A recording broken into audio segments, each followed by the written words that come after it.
4,800 ევროზეა დამოკიდებული. 3 წლის ლუკა სიარულს, ლაპარაკს და საკვების მიღება შეძლებს. თუ მთელი ცხოვრება ინვალიდის ეტლს იქნება მიჯაჭვული და თან დამუნჯებული. ლუკას არათუ სიარული, ხოხვითაც კი არ შეუძლია გადაადგილება. უარესი უბედურება კი ისაა, რომ ბავშვი ერთ სიტყვასაც ვერ წარმოსთქვამს. მას ასევე არ შეუძლია მყარი საკვების მიღება. ლუკას 28 წლის საბრალო დედას ფული არ აქვს, რომ ბავშვს შესაბამისი მკურნალობა ჩაუტაროს საზღვარგარეთ. თურქეთის ერთ-ერთი კლინიკა გაეცნო ბავშვის მდგომარეობას და საბედნიეროდ ბიჭუნას სრულად გამოჯანმრთელება შესაძლებელია. ამისთვის კი საჭიროა ეგზომის თერაპია. ეს პროცედურა თავის ტვინის უჯრედებს გაააქტიურებს. დიახ, 4,800 ევროზეა დამოკიდებული ამ საბრალო ბავშვის ბედი.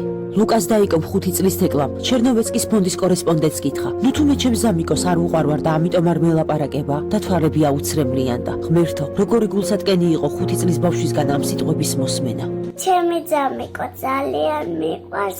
მინდა რომ მეთამაშოს, მელაპარაკოს, მაგრამ ვერ აკეთებს.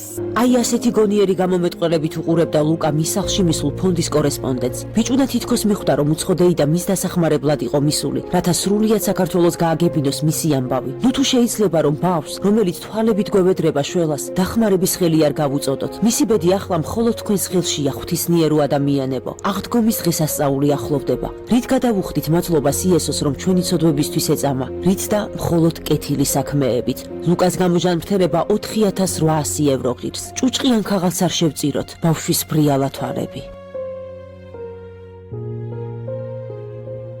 გადარიცხეთ ნებისმიერი თანხა ჩერნოვეცკის ფონდის ოფიციალური საიტის მეშვეობით.